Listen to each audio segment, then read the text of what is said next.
Extras muna. Yan. So wala nang overflow. Tapos yan, manual start. Kay relay ha, pag sinabi ko. Tingnan natin kung aandar.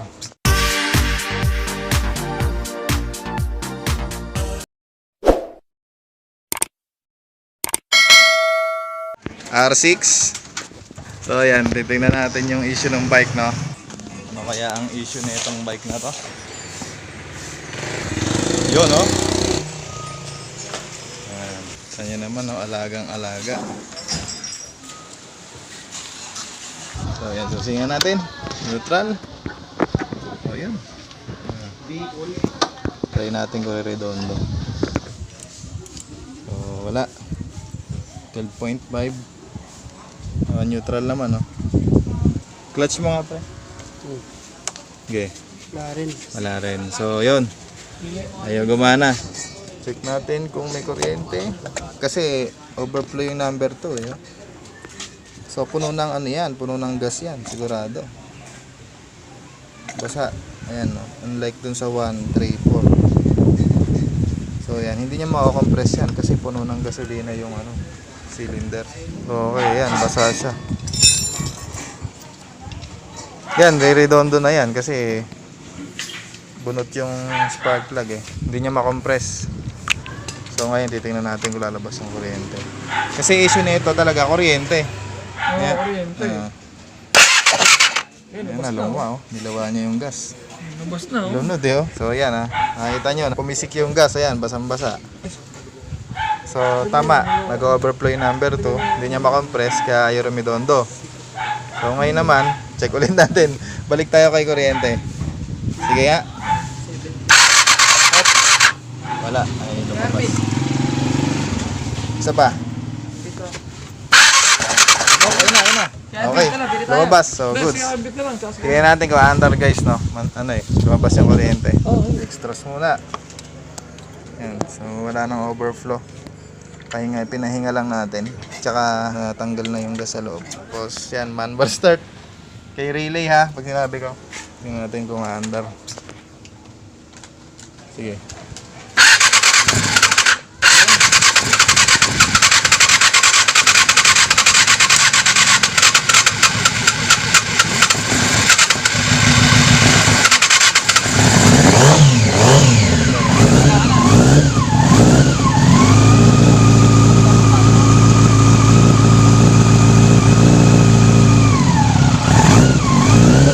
Bagsak yung item.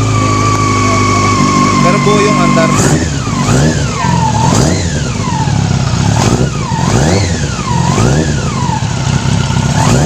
Warm up muna natin, kaya natin mag-a-idle siya.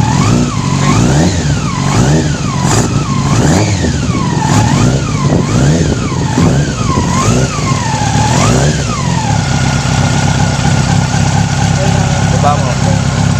Yan, so nag-idle na. Warm up eh. Check natin kulat maandar.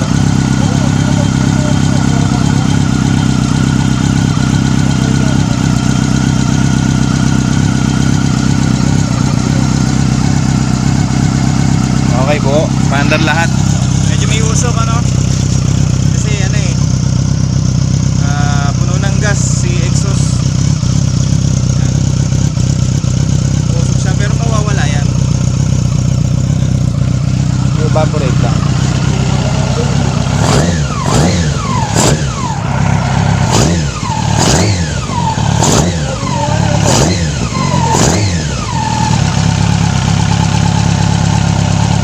Ako bait eh oh. Bait eh oh, kaya lang erratic siya, tapos baba. Madaro eh. Oo, laro siya. Pero minsan kasi, sakit ng carb yan. Pero sa itsura kasi nung curve niya parang fresh eh. Kaya mawawala pa yan. Pagka na-synchro siya ng tama. Yung sinasabi ko. Ay, ipig ko.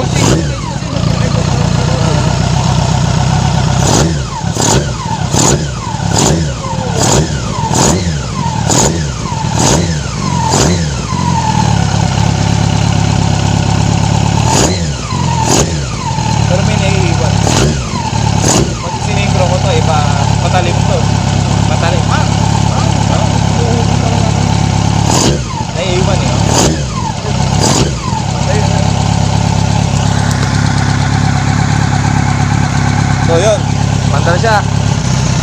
So titingnan natin kung talagang si CDI ang issue. Yan, bubuin muna natin yung switch kasi ayaw niyang rumidondo eh. So mina-manual start lang natin.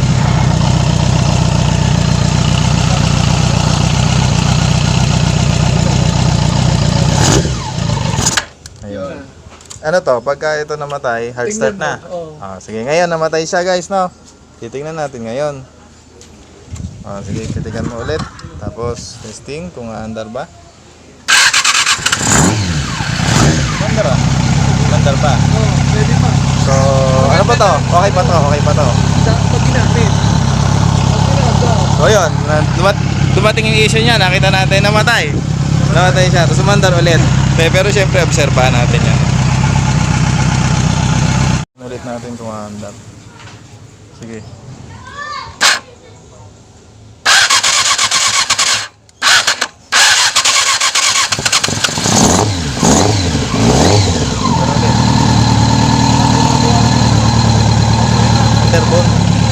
Sabihin, okay yung kuryente. Okay yung kuryente. Kasi hindi naman namawala eh. Diba issue? Pero yun palang inapag-alaman natin ngayon. Yun, may usok yung breather oh.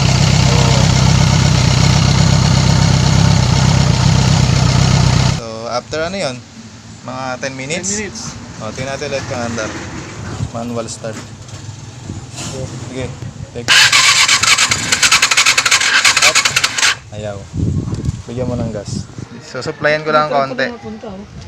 Sige nga, manual start.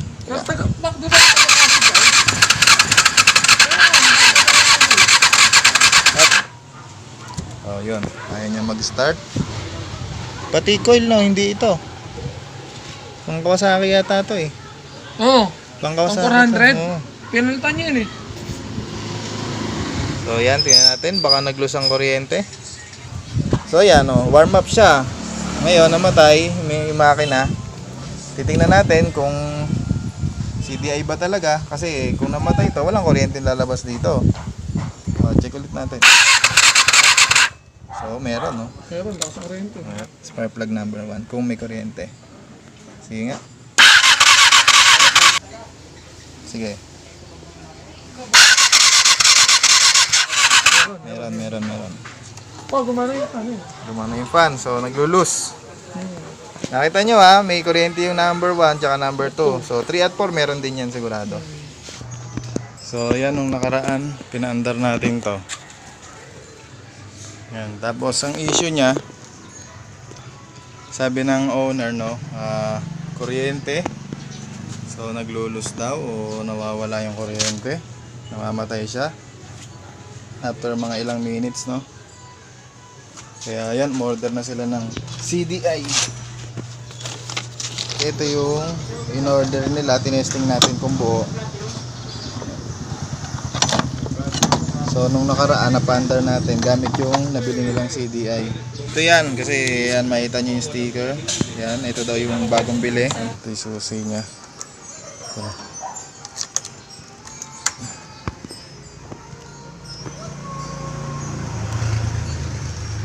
So ayun yung gumana oh. Sige, check upin natin. Nakita natin kung bakit siya may start. So unang-una, yung relay sira na. So yan, ito kasi yan. Ito ang trigger niyan, ito. Tapos ito, bali itong sa unahan.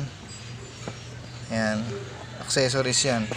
Battery, trigger, tapos yan accessories. Dapat to magki-click to pagka kinabit mo sa positive, negative. Sige, dikit mo sa negative, positive. Yan. So yan, wala, nag-i-spark lang siya oh. Yan, ibig sabihin grounded na yung relay mo. Yan, nakita nyo, nag-i-spark lang. Grounded yung relay. Tapos eto pa, may nakita kaming bunot na wire. So eto, ayan oh. Yan yung nabunot dito. So binalatan ko lang.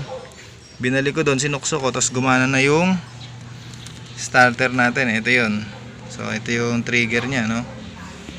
Tingnan natin kung gagana yan.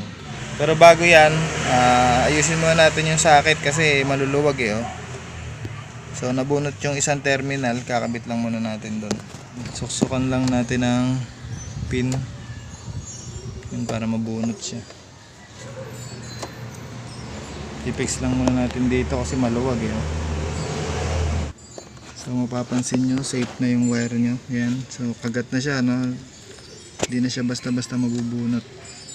Medyo angat nyo lang ng konti ito para mag-lock. Ayan, so lock na siya. So ito yung relay na ikakabit natin. Ayan, saksak natin yung relay para magka-power siya. Tapos yung battery. Kinabit natin terminal. Yan, letter B. Yan, stands for battery yan. So itong wire na to, battery. Tapos letter M, yan, para sa motor. Itong left. Tapos fuse, lagyan muna natin ng mababang amp. Tingnan natin kung gagana yung starter. So yan. Okay yan, so nakakabit na. Tingnan natin. So yan, gumagana siya. Ngayon, isa inabunot. Ito, inabunot na wire para sa starter. Kaya ayaw gumana. Putol siya. So yun, dito sa wire na to. Ayan, kung makikita nyo, ito yung linya niya. So yan, tingnan natin. Yan, susi mo. So neutral light, battery, tapos engine run. Tingnan natin, positive yung clamp. Yan, sige, pindot. So yan, makita mo, may ilaw oh. Sige, pindot. Stop. Pindot. So, start. Okay. So yan, dudugtong ko lang muna, no? Susukso ko lang. Ito. So yung terminal muna natin pala, balik natin sa negative, ground. Ito yung dadaloy sa motor, no? Yan. Sige, pindot. O yan. Pindot. Ayan, narinig nyo, tumutunog oh.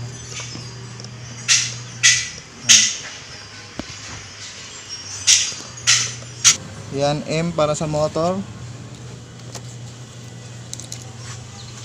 Yan. So nakakabit na. Ngayon, testingin natin. Ito yung sinuksok natin na wire ha. Bubunutin natin mamaya yan. Susi. Neutral, engine start. Yan. So start. Yun, may redound na siya. O yan ha. O. So bubunutin natin to. Tingnan natin kung mag-i-start. Okay. Start. Pindot. Wala, babalik ko ha. Start. Start. Bubunutin ko, start. Wala, di ba? So ngayon pindutin mo ng tuloy-tuloy pag sinabi ko. Okay, wala nga. Start. Wala na, bunot na eh. May redondo na siya, no? So simpleng mabunot lang na wire. Ayan, alam nyo na magkakaloko-loko yan, lalo kung hindi alam yung gagawin. So kagaya niya, naka-bypass tayo. So tingnan natin kung ito talaga yung naging issue. Sige nga, start mo.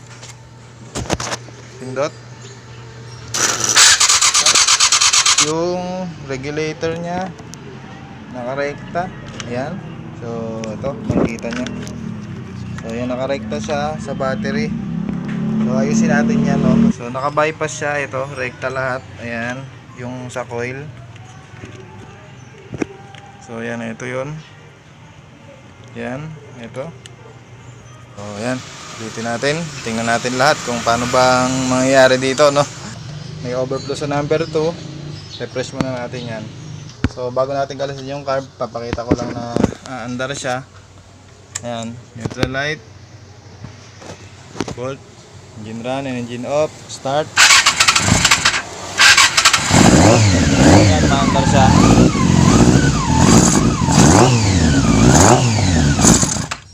So yun. Ngayon, check up natin yung carb.